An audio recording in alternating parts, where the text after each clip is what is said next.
शशांक और सिमरन का घर। तुम्हें क्या लगता है कि जानकी के एक्शन के पीछे कौन था? शशांक ने सिमरन को उसके बाल कुम करते हुए देखते हुए कहा। इस समय सिमरन अपने बेड की तरफ चलते हुए जा रही थी। यही वो इकलौती वजह है जो मैं इतनी देर में सोच पाई हूँ और जो मेरे लिए थोड़ी सेंसिबल बात लगती है। जानकी एक डॉक्टर है। Drunk driving? मुझे नहीं लगता वो इतनी बेवकूफ है। क्या तुमने हेमंत की माँ और महिमा की हालत देखी? वो दोनों ही पूरी तरह बर्बाद नजर आ रही थी। ऐसा कहते हुए सिमरन धीरे से शशांक के बगल में जाकर बेड पर बैठ गई और आगे कहने लगी, वो एक एक्सीडेंट नहीं था, वो एक अटैक था और उस अटैक का टारगेट मैं थी। जैसे ही शशांक ने सिमरन की बातें सुनी, वो तुरंत गहरी चुप्पी में चला गया। उसकी हमेशा शांत रहने वाली स्मूथ आईब्रो इस समय सिमरन की बात सुनकर थोड़ी टेढ़ी मेढ़ी नजर आ रही थी और वो तुरंत बेड का कवर फेंक कर तुरंत बेड के बाहर निकलकर खड़ा हो गया। इसके बाद वो चलकर अपने रूम में रखी हुई डेस्क के पास गया और अपना लैपटॉप खोलने लगा। क्या बात है, कुछ गलत हुआ है क्या? सिमरन ने उसके पीछे पीछे उस डेस्क की तरफ फॉलो करते हुए कहा। इसके बाद वो शशांक के लैपटॉप पर देखने लगी। राजवंशी परिवार के बारे में इंफॉर्मेशन? सिमरन ने पूछा। मैंने रूपाली से कहकर ये इन्फॉर्मेशन मंगवाई थी। ये तब की बात है जब हम लोग तुम्हारे साथ साथ 7 साल पहले जो कुछ भी हुआ था उसके बारे में इन्वेस्टिगेट कर रहे थे, शशांक को समझाते हुए कहा। और? सिमरन ने आगे पूछा। जानकी एक बहुत ही गहरी औरत है। वो एक ऐसी डॉक्टर है जिसके कई सारे गहरे राज हैं, शशांक ने कहा। इसके बाद वो आगे कहने लगा, हालांकि जिस वजह से मैं इन सब की तरफ वापस से देख रहा हूँ वो है एक फोटो, और उस फोटो में वो मिसेस कपूर के साथ काफी एंजॉय करती हुई नजर आ रही है और उन लोगों के साथ राजवंशी परिवार की मैडम भी बैठी हुई है। और जैसा कि तुम्हें पता है, कपूर फैमिली की ब्रांच और भी जगह फैली हुई है। वो लोग कई जगह से ऑपरेट करते हैं। मुझे इस बात का पता है, सिमरन ने तुरंत उस फोटो की तरफ देखते हुए कहा, जिसमें 3 औरतें बैठकर कैजुअली कॉफी पी रही थी और उनके बगल में कई सारी शॉपिंग बैग्स रखे हुए थे। उन लोगों ने जरूर साथ में शॉपिंग की होगी और फिर इसके बाद कॉफी पीने के बारे में डिसाइड किया होगा। इसके बाद वो आगे कहने लगी, ये तीनों आपस में काफी क्लोज नजर आ रही हैं। एग्जैक्टली, शशांक ने सिमरन की बात का जवाब देते हुए कहा। इसके बाद वो आगे कहने लगा, चिंता मत करो, जैसे ही रूपाली नेक्स्ट वीक ठीक होकर वापस आती है, मैं उससे तुरंत कहूंगा कि वो अपनी इन्वेस्टिगेशन वापस से शुरू कर दे। ठीक है। ऐसा कहते हुए सिमरन ने हाँ में सिर हिलाया और इसके बाद अचानक से जाकर शशांक की गोदी में बैठ गई। उसे इस तरह बैठा हुआ देखकर शशांक ने तुरंत अपना लैपटॉप बंद किया और उसकी तरफ घूर कर देखने लगा। तुम सिर्फ दिखने में ही अच्छे नहीं हो, बल्कि स्मार्ट और डेंजरस भी हो। मुझे लगता है कि मैं बहुत ही लकी औरत हूँ। जैसे ही सिमरन ने ऐसा कहा, शशांक उसकी तरफ देखकर एक टेढ़ी मुस्कान के साथ हंसने लगा और कहने लगा, तुम्हें सच में लगता है कि मैं हैंडसम हूँ, है ना? जहां तक मुझे याद है कि मैंने तुम्हें गुड लुकिंग कहा था, सिमरन ने कहा। तो दोनों में कुछ डिफरेंस है क्या? शशांक सिमरन को काउंटर अटैक करते हुए उसकी गर्दन पर एक छोटा सा किस करते हुए कहा। वेल, हैंडसम तो, सिमरन अपनी बात कह रही थी। ओह, तो तुम मेरे साथ खेलना चाहती हो? शशांक ने तुरंत अपनी आईब्रो उठाते हुए कहा। नहीं, जो इस समय मैं चाहती हूँ वो है, मैं तुम्हें प्यार करना चाहती हूँ। सिमरन के शब्दों ने शशांक को पूरी तरह चौंका दिया था, लेकिन जो इच्छा इस समय सिमरन की आंखों में दिखाई दे रही थी वो शशांक के लिए उसे उसका मकसद बताने के लिए काफी थी और उसकी तरफ देखकर वो मुस्कुराने लगा। इसके बाद वो उसकी तरफ धीरे से झुका और उसकी तरफ देखकर वो मुस्कुराने लगा और इसके बाद वो उसकी तरफ धीरे से झुका और अपने एक हाथ से उसने सिमरन के चेहरे को पकड़ा और धीरे से अपने लिप्स उसके लिप्स से रगड़ने लगा। सिमरन की आंखें एक झटके में बंद हो गई और वो सोचने लगी कि एक आदमी एक ही टाइम पर इतना खूबसूरत और डेंजरस कैसे हो सकता है। शशांक ने जरूर इस बात को रियलाइज कर लिया था कि सिमरन इस समय क्या सोच रही थी, क्योंकि वो मुस्कुरा रहा था। जब से शशांक सिमरन की लाइफ में आया था, उसने उसे हर रोज मुस्कुराते हुए ही देखा था और फिर भी उसे यकीन नहीं हो रहा था कि जो अट्रैक्शन उसे शशांक की तरफ 7 साल पहले फील हुआ था वो वैसे के वैसा था। अगर वो समय के साथ दुगना नहीं हुआ था तो कम भी नहीं हुआ था। आज भी जब शशांक उसकी तरफ देखकर मुस्कुराता है तो उसे वही सेम फीलिंग होती है जो 7 साल पहले हुई थी। सिमरन ने धीरे से अपने हाथ शशांक के कंधों पर रख दिए और इसके बाद अपने हाथ फोल्ड करके उसकी गर्दन के पीछे रख दिए और आगे झुककर उसे किस करने लगी। सिमरन की किस बहुत ही कोमल थी, एटलीस्ट उसे तो ऐसा लग रहा था। और उसके बाद शशांक धीरे से आगे बढ़ा और उसने फील किया कि शशांक के हाथ धीरे से उसके घुटनों के नीचे जा रहे थे और इसके बाद उसने एक झटके में उसे अपनी गोद में उठा लिया था। और इस बीच उसने एक बार भी अपना किस सिमरन के साथ ब्रेक नहीं किया था। वो लगातार उसे किस कर रहा था। इसके बाद शशांक ने धीरे से सिमरन को बेड पर रख दिया और उसकी तरफ कुछ सेकंड तक घूर कर देखने लगा।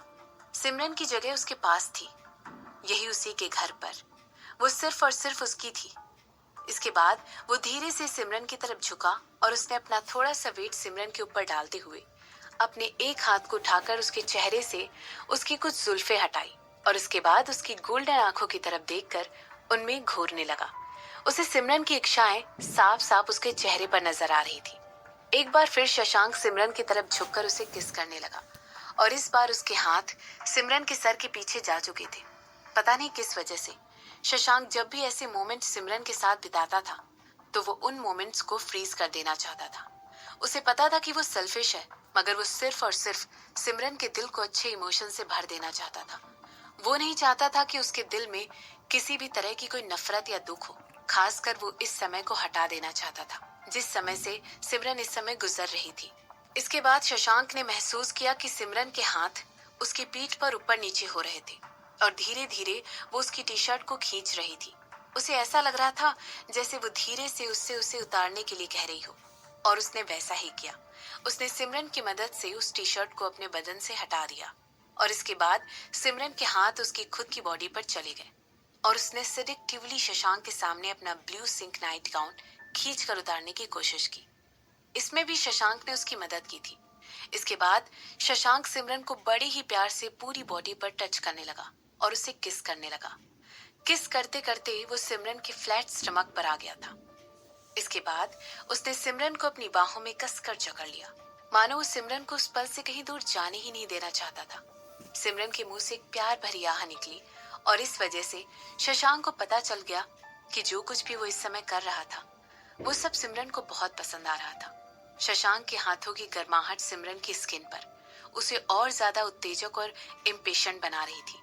ऐसा लग रहा था कि मानो सिमरन शशांक से बार बार उसे प्यार करने की डिमांड कर रही थी। उसे शशांक का प्यार और ज्यादा चाहिए था। वो हमेशा से ही शशांक को और ज्यादा प्यार करने के लिए उत्तेजित करती थी। हालांकि इससे पहले सिमरन अपने मुंह से एक और आवाज निकाल पाते, एक और रिंगिंग साउंड पूरे अपार्टमेंट में गूंजने लगा। आवाज को सुनकर सिमरन की आंखें अचानक खुल गई, लेकिन शशांक सिमरन को अभी भी प्यार कर रहा था। ऐसा लग रहा था जैसे उसने कुछ सुना ही नहीं था। ऐसा लग रहा था मानो उसे कोई फर्क ही ना पड़ रहा था। इसके बाद एक और आवाज आई। तो क्या वो डोरबेल की आवाज थी? सिमरन अचानक सोचने लगी। इसके बाद वो सोचने लगी कि उसके अपार्टमेंट में भला एक डोरबेल कैसे हो सकती है। उसके बारे में सोचना बंद करो, उसे इग्नोर करो, शशांक ने सिमरन से कहा। इसके बाद एक और घंटी बजी। सिमरन ने तुरंत अपनी आंखें ऊपर नीचे की। अब उसकी आंखों में साफ दिखाई दे रहा था और वो शशांक से पूछने लगी, वो आखिर है क्या? सिमरन की आवाज में शशांक को अपना काम बंद करने पर मजबूर कर दिया था और उसने धीरे से झुककर सिमरन के माथे पर किस किया। इसके बाद वो सिमरन से आगे कहने लगा, कोई इडियट होगा, उसे इग्नोर करो। शशांक, वो कौन है? सिमरन ने शशांक की बात का जवाब दिया। इसके रिस्पॉन्स में शशांक ने अपने मुंह से तुरंत एक आह निकाली और रोल होकर उसके बगल में आकर लेट गया और कहने लगा, वो जरूर कोई ऐसा है जिसे मेरे हाथों से मरना है। ऐसा कहने के बाद वो सिमरन के बगल में बैठ गया और उसने सिमरन को एक ब्लैंकेट उड़ा दी। अपने चेहरे पर एक गुस्से वाले एक्सप्रेशन लिए शशांक तुरंत खड़ा हो गया और अपनी टी शर्ट ढूंढने लगा। इसके बाद उसने अपनी टी शर्ट पहनी और गुस्से में अपने दांत पीसते हुए उस कमरे से बाहर चला गया। जिस बेवकूफ ने इस समय उन लोगों को डिस्टर्ब करने की ड्रियरिंग की थी, उसे आदमियों के द्वारा बनाए गए सबसे पेनफुल टॉर्चर से गुजरना पड़ेगा और वो यही डिजर्व करता है।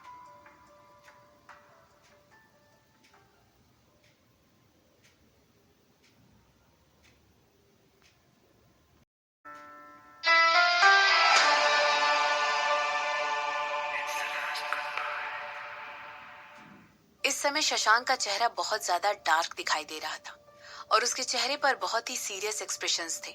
उसकी आंखें छोटी थी, फोकस थी और बहुत ही ठंडी वाइब्स देते हुए अपने सामने खड़े हुए आदमी को घूर कर देख रही थी।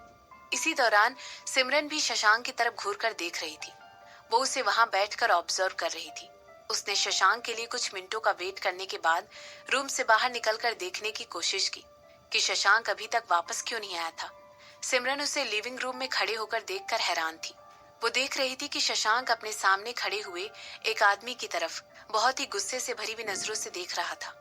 ऐसा लग रहा था शशांक आंखों ही आंखों में उसका खून करने वाला था।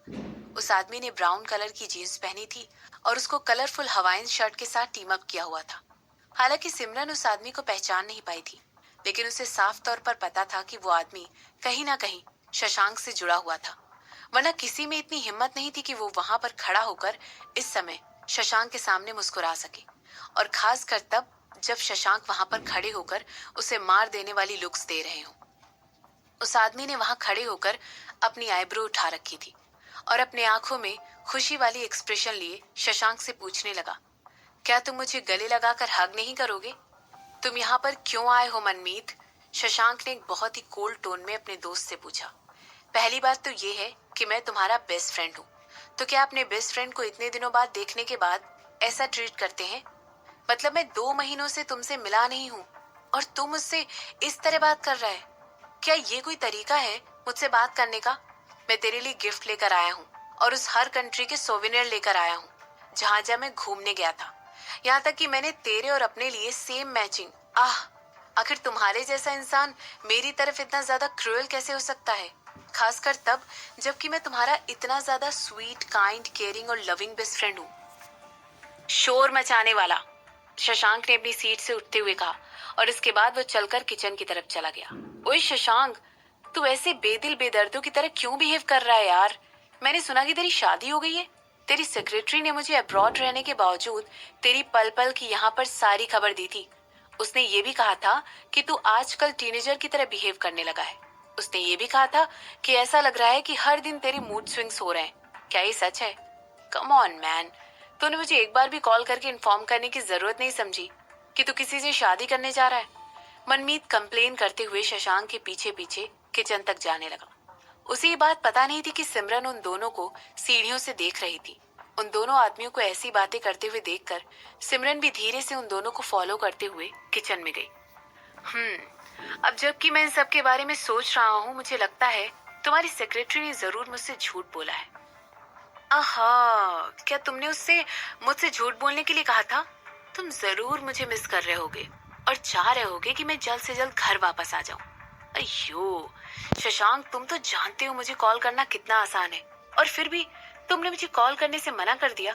यहाँ तक कि तुमने चाले चलकर अपनी बेचारी सेक्रेटरी को मुझसे झूठ बोलने के लिए भी कह दिया। हद है यार।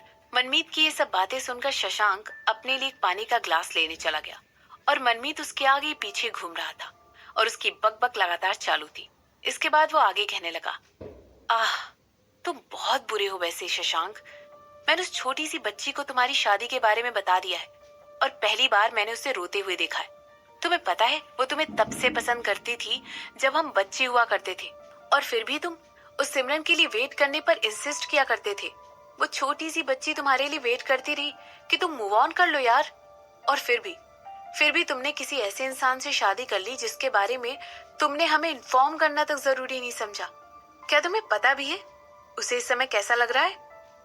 उसे अच्छी तरह पता है कि मैं उसे पसंद नहीं करता हूँ, शशांक ने बिना किसी एक्सप्रेशन के कहा। उसकी बात सुनकर सिमरन की आईब्रोज उठ गई। सिमरन बस किचन के बाहर ही खड़ी हुई थी और दीवार पर टीक लगाकर उन दोनों की बातें सुन रही थी। आखिरकार इंफॉर्मेशन गैदर करना एक ऐसा काम था जो सिमरन को बहुत पसंद था। वह ऐसा काम था जिसे वो बहुत सीरियसली लेती थी। फिर भी शशांक के शब्द सुनकर वो थोड़ी सी सरप्राइज हो गई थी। अगर सच कहा जाए तो उसने शशांक को कभी भी किसी को इस तरह ट्रीट करते हुए नहीं देखा था। वो ये सोचने पर मजबूर हो गई थी कि क्या ये वाकई में ये शशांक का स्वभाव ही था, या फिर सिमरन ही आउट ऑफ पिक्चर हो गई थी। सिमरन ने एक बड़ी सी आवाज सुनी और इसके बाद मनमीत वापस अपनी बात कंटिन्यू करते हुए कहने लगा, शशांक, मुझे अभी भी ये बात समझ में नहीं आ रही है कि तुम उस लड़की को इतना नापसंद क्यों करते हो। उसने तुम्हें तब से चाहा है जब हम सब लोग बहुत ही छोटे हुआ करते थे। जब उसके असली माँ बाप उसे ढूंढते ढूंढते आ गए थे और वो उन लोगों को मिल गई थी, तब भी उसने कभी भी अनाथ आश्रम आना नहीं छोड़ा था, जबकि वो एक बहुत अमीर लड़की बन चुकी थी। वो अभी भी वही दयालु और सच्चे दिल वाली छोटी सी लड़की है जिसे सब लोग प्यार करते हैं। तुम जानते भी हो कि तुम कितने लकी हो कि हमारी प्यारी सी परी तुम्हें लाइक करती है, जबकि अभी भी उसके पीछे काफी लड़के घूमते रहते हैं, मनमीत ने कहा। तुम्हारे जैसा आदमी, शशांक ने ऐसा कहते हुए अपने दोस्त की तरफ देखा और इसके बाद वाइन ट्रैक की तरफ देखने लगा। इसके बाद वो आगे कहने लगा, मैंने कई बार रूपाली से कहा है कि वो तुमसे कह दे कि तुम्हें यहाँ पर आने की कोई जरूरत नहीं। और ऐसा क्यों है? हम लोग तब से दोस्त हैं जब हम पैदा हुए थे। एक टेक्स्ट मैसेज मुझे घर तक लाने से रोक नहीं सकता है। मनमीत ने एक टेढ़ी मुस्कान के साथ उससे एक गिलास विस्की पीने के लिए ऑप्ट करते हुए कहा। शशांक ने उसकी बात का कोई जवाब नहीं दिया। इसके अलावा वो चलकर मनमीत के पास गया और उसके हाथों से वो विस्की की बोतल छीननी थी। उसने उस बोतल को छीनकर अपने हाथों में लिया। अरे, आखिर तुम्हें हुआ क्या है? मनमीत ने शशांक से पूछा। तुम अब मेरी जगह पर और नहीं आ सकते हो, शशांक ने ऐसा कहते हुए अपनी 2 उंगलियां विस्की के गिलास में डाली और आगे कहने लगा। मेरी वाइफ को तुम्हारे जैसे बदसूरत लोगों को देखने की आदत नहीं है। क्या बकवास है ये? तुम हमारी फ्रेंडशिप को सिर्फ इसलिए सैक्रिफाइस कर रहे हो क्योंकि उस औरत ने ऐसा करने के लिए कहा है। आह, कहाँ है वो औरत? मैं उससे मिलकर उसे बताना चाहता हूँ कि तुम सिमरन नाम की लड़की से कितने ज्यादा ऑब्सेस्ड हो। चलो देखते हैं कि क्या वो ये जानने के बाद तुम्हें छोड़ती है या नहीं। तुम्हारे पास एक कमरा है जो सिर्फ और सिर्फ सिमरन की पेंटिंग से भरा हुआ है। ऐसा कहते हुए मनमीत ने शशांक के हाथ से वो विस्की का ग्लास छीन लिया और तुरंत एक घूंट में पूरी विस्की पी ली।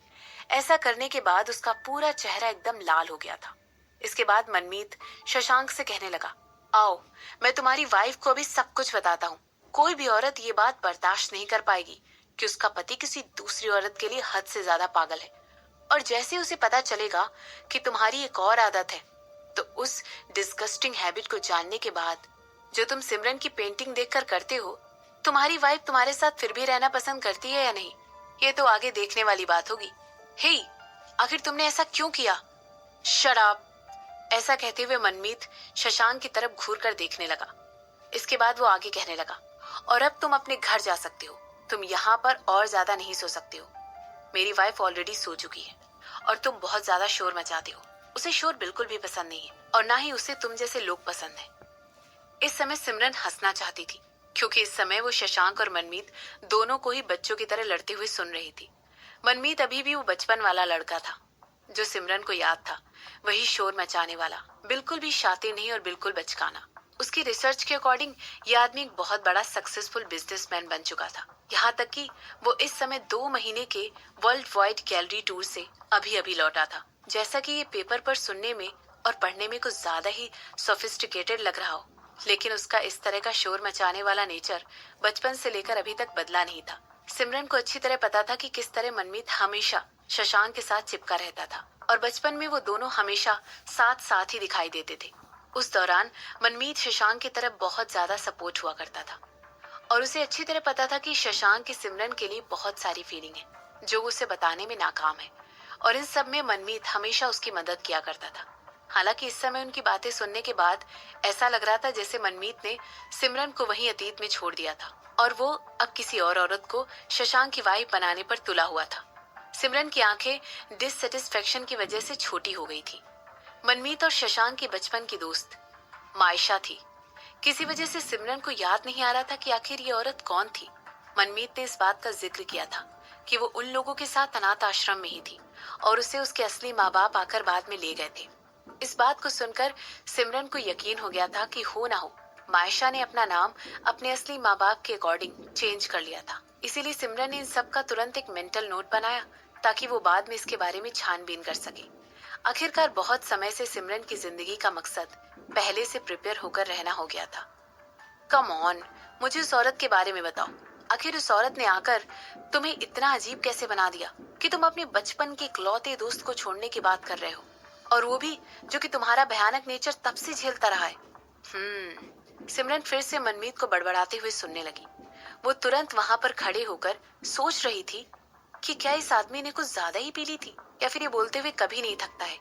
शशांक, मुझे बताओ, क्या वो मायशा से भी ज्यादा सुंदर है? आह, हमारी छोटी मायशा तो उस सिमरन से भी कहीं ज्यादा सुंदर है, मगर फिर भी तुमने उसे इग्नोर करने की हिम्मत की है। ये मुझे ये सोचने पर मजबूर कर रहा है कि क्या तुम्हारा टेस्ट औरतों को लेकर कुछ ज्यादा ही बुरा हो गया है। मनमीत ने अपनी बात कही। मेरी सिमरन को किसी और से कंपेयर मत करो। शशांक ने तुरंत ऐसा कहते हुए मनमीत के हाथ से वो ग्लास छीन लिया और अपने लिए विस्की का एक पैक बनाने लगा। मैं सच कह रहा हूँ, आखिर तुमने अचानक से शादी क्यों कर ली? क्या तुम मर रहे थे या कोई और बात है? जहाँ तक मैं देख पा रहा हूँ तो अभी भी सिमरन को बहुत पसंद करते हो। तो फिर तुम खुद को ऐसी औरतों के साथ रहने पर मजबूर क्यों कर रहे हो जिसे तुम पसंद ही नहीं करते हो? मायशा सिमरन से कहीं ज्यादा खूबसूरत है और उससे ज्यादा टैलेंटेड भी है। तुम अपनी पत्नी को छोड़कर उससे शादी क्यों नहीं कर लेते हो? मनमीत ने शशांक से कहा। इसके बाद वो एक कंफ्यूज लुक लेकर शशांक की तरफ देखने लगा। मनमीत के ओपिनियन में ये बात इम्पॉसिबल थी कि शशांक को सिमरन मिल गई हो, क्योंकि वो बहुत पहले ही उसकी जिंदगी से गायब हो चुकी थी। कौन जानता था, हो सकता है वो औरत मर भी चुकी हो। ये सब सुनते ही सिमरन की आंखों में एक शैतानी चमक जाग उठी थी और उन शब्दों को सुनकर वो अपने अंदर कुछ भी करने लगी थी। सिमरन ने तुरंत अपने हाथों का इस्तेमाल करते हुए धीरे धीरे अपने बालों को ठीक करना शुरू किया। उसने अपने बालों को थोड़ा सा अपने चेहरे पर बिखरा लिया था। इसके बाद उसने अपने लिप्स पर बाइट किया। ऐसा करने की वजह से उसके होंठ और ज्यादा लाल दिखाई दे रहे थे। और इसके बाद अपने रोब को थोड़ा सा लूज करते हुए, जिससे उसका शोल्डर थोड़ा सा दिखाई दे रहा था। ऐसा करने के बाद वो तुरंत चलते हुए डाइनिंग रूम में चली गई और धीरे से अपने बालों में अपनी उंगलियां फिराने लगी। उसे देखकर ऐसा लग रहा था जैसे वो अभी अभी उठी थी। इसके बाद जम्हाई लेते हुए उसने ऐसी एक्टिंग की जैसे वो उन दोनों आदमियों को अपनी मौजूदगी का एहसास कराना चाहती थी और कहने लगी, शशांक, जहाँ तक मुझे याद है तुमने कहा था कि तुम तब तक नहीं रुकोगे जब तक मेरे पैर हिलना बंद ना हो जाए। तो फिर तुम, हमारे यहाँ पर एक मेहमान आया हुआ है।